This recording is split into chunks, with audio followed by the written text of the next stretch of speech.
देश मेरा जल रहा है, आग लगी है सीने में, भूखमरी सा व्यस्त है, खून गई का पीने में, या राम मंदिर बाबरी का पक्ष नहीं में लाए, घायल बारह चीख रहा है, चीख सुनाने आए। परम आदरणीय प्रधानाचार्य महोदय, माननीय शिक्षकगण, मेरे प्यारे भाई और बहनों, मैं संध्या राजू, कक्षा 8वीं की छात्रा, मैं आप लोगों के सामने देश और राष्ट्र के उपलक्ष्य पर कुछ प्रस्तुत विचार साझा करना चाहूंगी। आजादी आजादी का असली मतलब वही समझ सकता है जिन्होंने कभी गुलामी की। हम तो बहुत सौभाग्यशाली हैं जिन्होंने स्वतंत्र भारत में जन्म लिया। युद्ध आजादी की लड़ाई संविधान में चल रही थी, जो बरसात बढ़कर 1947 में हमारे देश को आजाद करवाई। महोदय, 10 वर्ष तक गुजरने लगता है जब हम लोग के सामने इतना पुलवामा, पहलगाम, छत्तीसगढ़ में शहीद हुए जवानों के सब जले तले के टुकड़े और उबर जाती आंसू गिरे और कश्मीर की सड़कों पर लाल रंग के रंग नजर आते हैं। महोदय, अब तो हमारा तिरंगा भी हमसे पूछने लगा है, क्या बात है भारत, आजकल पहनाने से ज्यादा कफन में दफनाने को क्यों कमा रहा हूँ।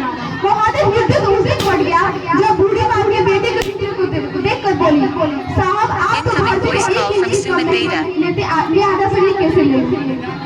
महोदय, आज बंगलों क्या गाँव की नाखूनी हंसती है, हमारे शहीद हुए जवानों की Incoming voice call from Sumit Beda. शहीद हुए जवानों की वेदना चीख चीख कर कहती है। Incoming voice call from Sumit Beda. मांग का सिंदूर गया, मरने वाली हाथों की लंगोटियां चली गई, Incoming voice call from Sumit Beda. भाई की पढ़ाई गई, बाप की कमाई गई, और आपके लिए तो एक आदमी बनाए साहब, मेरे घर की रोटियां चली गई। बारे हालात पैदा हो जाने के बावजूद भी एक माँ अपनी बेटी को सरेआम घर से उड़ाने के भेज दिया करती थी और उसे पत्र में लिखा करती थी कि अम्मा ने पत्र लिखा है बड़े हिसाब से, पुत्र मेरे ना घबराना, एक दिन भी कम ना होना, चाहे इंच इंच पर जाना, चाहे इंच इंच पर जाना।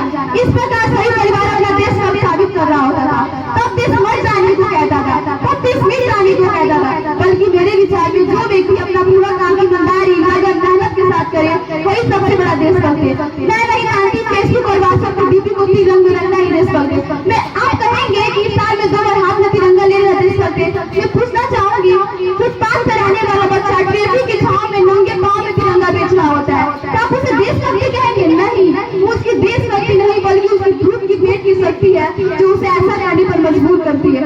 हर देश के द्रोही के मन में आने वाला सच्चा तूफान है देशभक्ति, ताकि हर देश में बोल सके अगर तू परिंदा है तो ये आसमान तेरा है, अगर तू दरिंदा है तो ये शमशान तेरा है, भाईचारे जैसा रहना है तेरा, नहीं तो ये कब्र भी तेरा है और कब्रिस्तान भी तेरा है, कब्रिस्तान भी तेरा है।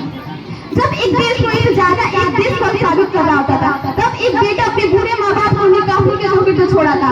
जब एक देश को एक मुसीबत में फंसे होते हम लोगों को जान बचाने के बजाय सेल्फी लेकर लाइक बनाने की कोशिश करते हैं। हमने एक ऐसे समाज में जीते हैं जहाँ भाइयों से बात करते भड़कते हैं लोग और वही भाई अपने गर्लफ्रेंड के किस्से घर भैंसों के सुनाते हैं। हमने ऐसे समाज में जीते हैं जहाँ पत्थर की मूर्त को लगते हैं छप्पन को और भूखे नंगे सो जाते हैं लोग। मजदूर को मजदूर समझिए, मजबूर नहीं, गरीब को काम दीजिए, दान नहीं। अगर दान देने की चुप है तो जीवन बदल कर दान देकर किसी जीते हुए को जीवन दान और किसी मरते हुए को अनुदान दीजिए। यही सबसे बड़ा देशभक्त और राष्ट्रीय प्रेम है। न सरकार मेरी है न रब मेरा है, न सरकार मेरी है न रब मेरा है, और ना ही ये बड़ा सा नाम मेरा है।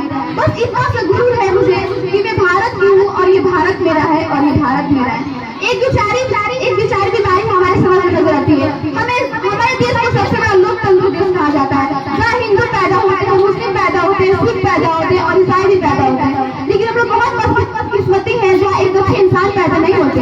हमारे विचार में न हिंदू की जरूरत है, न मुस्लिम की जरूरत है, न सिख की जरूरत है।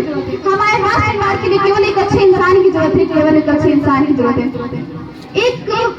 एक सामाजिक बीमारी हमारे समाज में नजर आती है। जिस चीज ने पूरे देश को विश्वविद्यालय तकसीला की बुनियाद लगी, उस 100 विश्वविद्यालय में भी हमारा एक विश्वविद्यालय नहीं खड़ा हो पाया। जहाँ हमारे पास IIT, NIT जैसे शिक्षा संस्थान स्थान है। दूसरी ओर इस देश में गरीब बेरोजगारी की जमानत के लिए उनके हाथ में झुंझुने पकड़ा दिए जाते हैं। इस देशक बीमारी केवल एक कारण है, वो ये शिक्षा नीति केवल 2 लोग के लिए है। पहले वो जो विद्वान है और दूसरे वो जो धनवान है। मैं मानती हूँ कि मृत्यु कभी हकीकत हुआ करती थी, बस से आजीवन कर रही है।